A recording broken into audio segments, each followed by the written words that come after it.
साहेब, ये दरोगा साहेब, का बात है? कैसे आया है? ये दरोगा बाबू जुलूम हो गए। का कहे? ये दरोगा बाबू जुलूम हो गए। ये दरोगा बाबू जुलूम हो गए। कैसे गोठियावा भारी दुख हो गए। कैसे गोठियावा भारी दुख हो गए। ये दरोगा बाबू जुलूम हो गए। ये दरोगा बाबू जुलूम हो गए।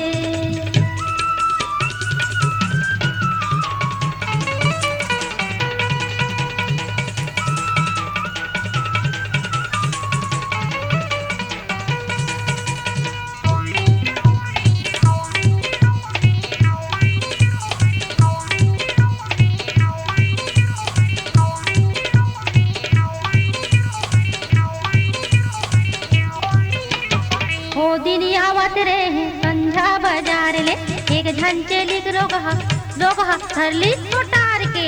अते हिम्मत बरपेली है। हाँ, वो दिन आवत रहे संझा बाजार ले, एक झंचेली रोगहा धरली उतार के। अंधियारे में चट कुलुप हो गए। अंधियारे में चट कुलुप हो गए। ये दरोगा बाबू जुलूम हो गए। ये दरोगा बाबू जुलूम हो गए।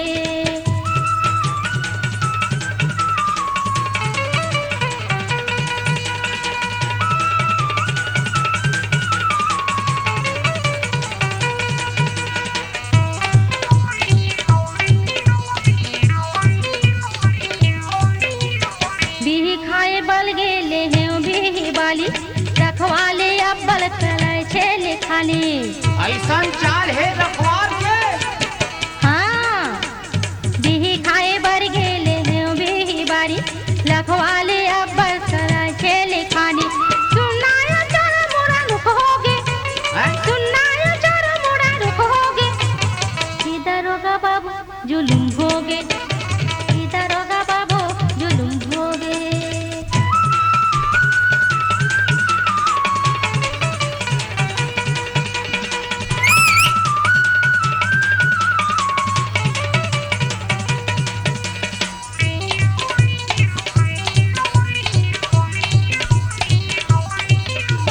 हसन आंधी बर में हाँ गेरे है उतरिया, पूरा मन दीवाना है मारते नजरिया। अरे सुंदर तो घलो बहुत दिखत हो। तार साहेब रंग रंग के गोठिया था। हसन आंधी बर में हाँ गेरे है उतरिया, पूरा मन दीवाना